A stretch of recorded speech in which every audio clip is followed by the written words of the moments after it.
नमस्कार मित्रांनो, एन के ऑनलाईन क्लासमध्ये आपल्या सर्वांचं मनपूर्वक स्वागत. मित्रांनो, 12वी बोर्ड परीक्षेचा अभ्यास आपल्याला करायचा आहे. 12वी बोर्ड परीक्षेची तयारी आपल्याला करायची आहे. तर ही तयारी किंवा हा अभ्यास कशा पद्धतीने केला पाहिजे याविषयीची माहिती अभ्यासत असताना आपल्या पाठीमागच्या काही व्हिडिओमध्ये ज्या गोष्टी सांगितलेल्या आहेत त्यावरून तुमच्या लक्षात आलं असेल की प्रत्येक विद्यार्थ्याला बोर्ड परीक्षेत 6 महत्त्वाचे विषय आहेत. त्या 6 विषयांची परीक्षा द्यावी लागते. तर प्रत्येक विषयाचा कशा पद्धतीने अभ्यास केला पाहिजे, तो अभ्यास करण्याचं टेक्निक आपण ह्या ठिकाणी अभ्यासत आहोत, शिकत आहोत. तर तिथं आपण पाहिलं होतं की सुरुवातीला किती प्रकरणं आहेत त्या विषयात ते अभ्यासायची. प्रकरणांची माहिती घेतल्यावरती राहिलेल्या वेळेमध्ये हा सगळा सिलेबस कंप्लीट करायचा आहे.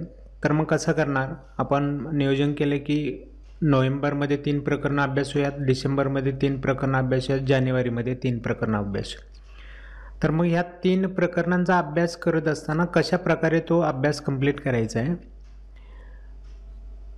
तो अभ्यास त्या 3 प्रकरणांचा कोणता करायचा, हे सगळं समजून घेण्यासाठी आणखी काही गोष्टी आपल्याला समजून घ्याव्या लागतात. जसं मी सांगितलं की ती 3 प्रकरणं सुरुवातीला 2-4 वेळा फक्त वाचून काढा. त्यानंतर वाचल्यावरती 2-3 वेळा वाचल्यावरती तुमच्या लक्षात येईल की कोणते ह्या प्रकरणातले महत्त्वाचे मुद्दे आहेत. त्या मुद्द्यांचा तुम्हाला अभ्यास करता येईल. त्यानंतर महत्त्वाचे असणारे त्या कन्सेप्टमधले मुद्दे तुम्ही विचारात घ्याल, ते महत्त्वाचे मुद्दे समजून घ्याल. परंतु तुमच्यासाठी महत्त्वाचे वाटणारे मुद्दे महत्त्वाचे आहेत की नाही हे कशावरून कळणार, तर तुम्हाला पाठीमागच्या वर्षांच्या बोर्ड प्रश्नपत्रिका विचारात घ्याव्या लागतील. मग महत्त्वाचे प्रश्न तुमच्या लक्षात येईल. इथंही आपल्या लक्षात येईल की कोणते महत्त्वाचे प्रश्न ह्या ठिकाणी आहेत. तर अर्थशास्त्र विषयाचा अभ्यास करतोय आपण, अर्थशास्त्र विषय समजून घेतोय. तर अर्थशास्त्र या विषयामध्ये आत्तापर्यंत ज्या काही आणि जेवढ्या प्रश्नपत्रिका झालेल्या आहेत ना, त्या सर्व प्रश्नपत्रिकांमधले महत्त्वाचे प्रश्न आपल्याला विचारात घ्यावे लागतील.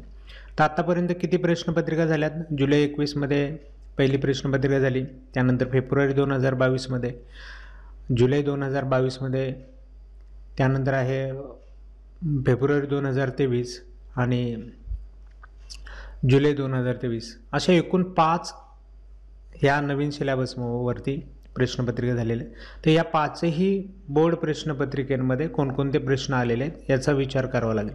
पण हा विचार आपण करतोय प्रत्येक प्रकरणानुसार. पहिल्या प्रकरणाचा व्हिडिओ आपण अपलोड केला, त्यामध्ये आत्तापर्यंत या 5ही प्रश्नपत्रिकांमध्ये कशा पद्धतीचे प्रश्न येऊन गेले याची माहिती तुम्हाला दिलेली आहे.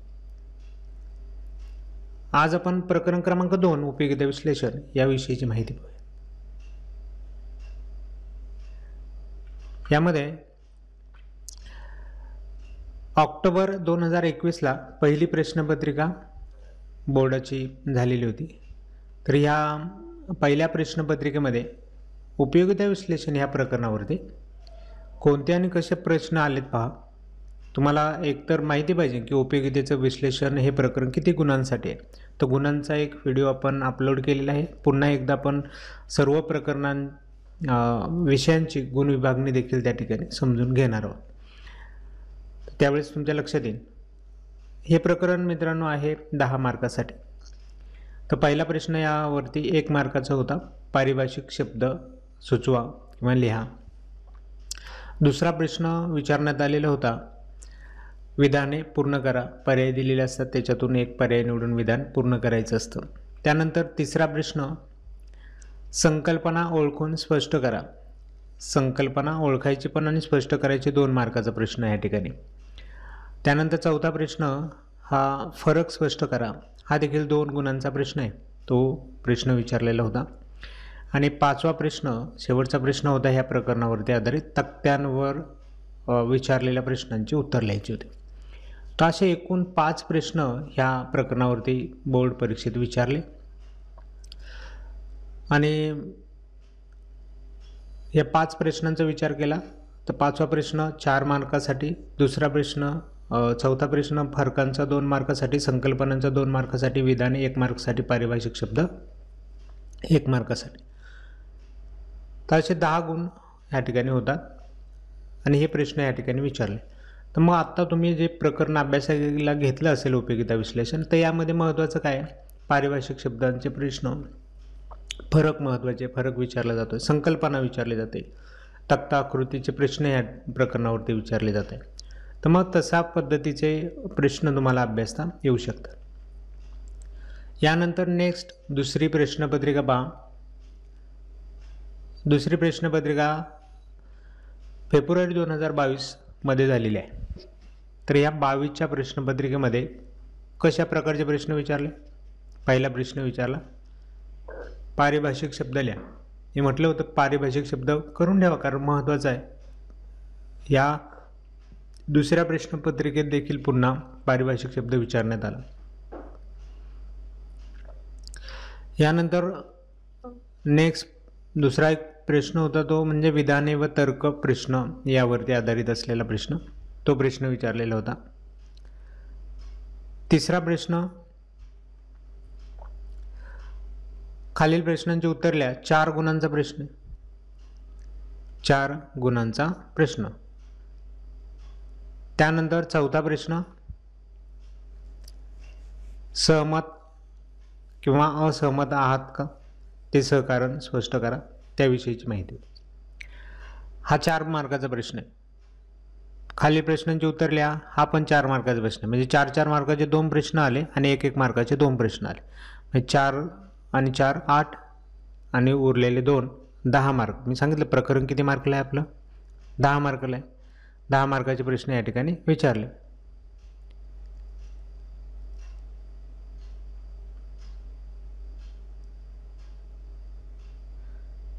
यानंतर नेक्स्ट पुढची प्रश्नपत्रिका जुलै 22 मध्ये झाली. तर बोर्डाने या 22च्या प्रश्नपत्रिकेत काय विचारलेलं होतं? पहिला प्रश्न संकल्पना ओळखून स्पष्ट करा. किती गुणांचा प्रश्न आहे? 2 मार्काचा प्रश्न. हा 2 गुणांचा प्रश्न विचारला. दुसरा प्रश्न हा सविस्तर उत्तर लिहा. 8 मार्काचा प्रश्न. ह्या वर्षी 2च प्रश्न आले, एक 8 मार्काचा आणि एक 2 मार्काचा. 10 गुण झाले 2च प्रश्नांमध्ये. हे प्रकरण संपलेलं होतं. म्हणजे सविस्तर उत्तरांचाही प्रश्न ह्यामध्ये विचारला जातो आहे. तर आपल्याला तयारी करताना मग कोणते प्रश्न अभ्यासाचे हे कळून जातात तुम्हाला इथं. त्यासाठीच तर आपल्याला ह्या सगळ्या गोष्टी अभ्यासायच्या. परत पाहूयात नेक्स्ट पुढची प्रश्नपत्रिका झाली फेब्रुवारी 2023 मध्ये, फेब्रुवारीच्या महिन्यामध्ये. यामध्ये पहिला प्रश्न होता विधाने पूर्ण करा.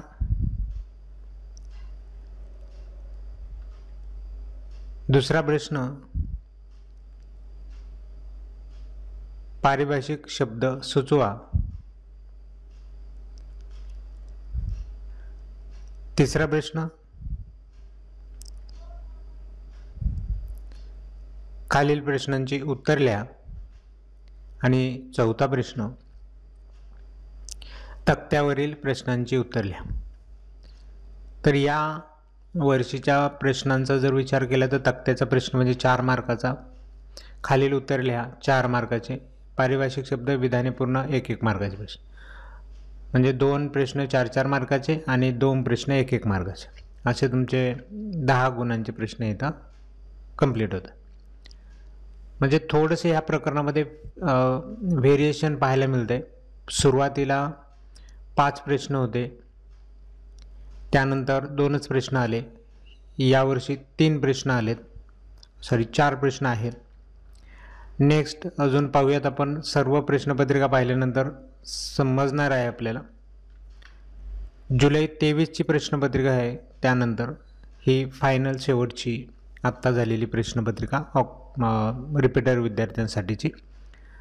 तर त्यामध्ये विधाने पूर्ण करा 1 मार्काचा प्रश्न. दुसरा प्रश्न पारिभाषिक शब्द लिहा. हा पण 1 मार्काचाच प्रश्न आहे. तिसरा प्रश्न प्रश्नांची उत्तर लिहा. 4 मार्काचा प्रश्न आहे. आणि सहमत की असहमत ते सहकारण स्पष्ट करायचा प्रश्न एक विचारला। हा प्रश्न 4 मार्काचा आहे। खालील प्रश्नांची उत्तरले ह्या 4 मार्काचा म्हणजे 4 मार्काचे 2 प्रश्न आणि पुन्हा 1 मार्काचे 2 प्रश्न असे 4 प्रश्न या ठिकाणी आलेले पाहायला मिळतात। तर मित्रांनो, अशा प्रकारे हे प्रकरणावरती प्रश्न आलेले आहेत।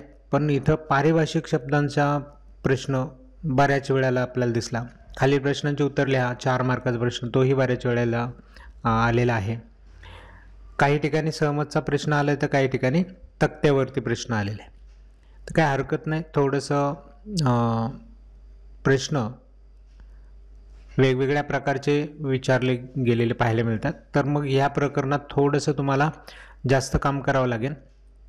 सगळ्या प्रकारचे प्रश्न जवळपास अभ्यासावे लागत आहेत।